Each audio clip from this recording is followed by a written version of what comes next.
Inahan sa nagmaneho sa lanunod nga motorbanca niya itong milawayng Lunes sa nanawagan og tabang kay hangtod karon wa pa igkita ang iyang anak. Si Luan Mirondina sa report.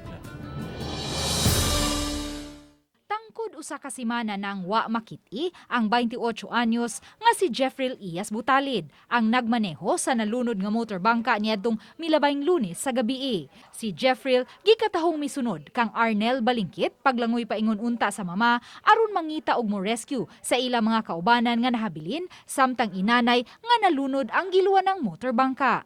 Si Arnel napadpad sa Punta Inganyo human sa 7 ka oras nga paglangoy apan si Jeffrey wa pa igkita hangtod karon. Naluwas usab sa naagi nga cargo vessel ang 8 ka mga kaubang nahabilin sa motorbangka.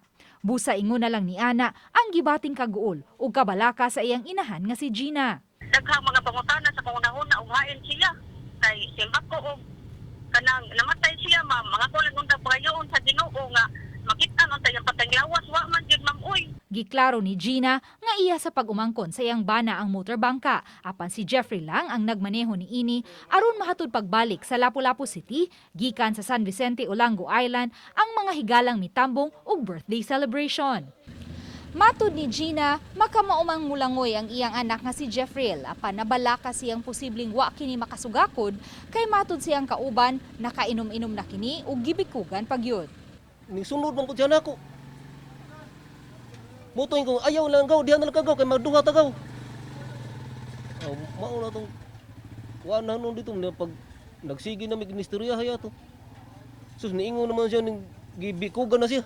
Gikasagmuyo ni Gina kun nganong usa ka adlaw lang ang gihimong search and rescue operation sa taga Cebu Coast Guard kang Jeffrey. Oh, ning search ning rescue ang Coast Guard ma'am pero dali ra sila ning rescue ma'am kay ang Coast Guard ning saka diri sa mga barangay ang iyang istorya niingon ra siya nga basi nitago ra ni bataa.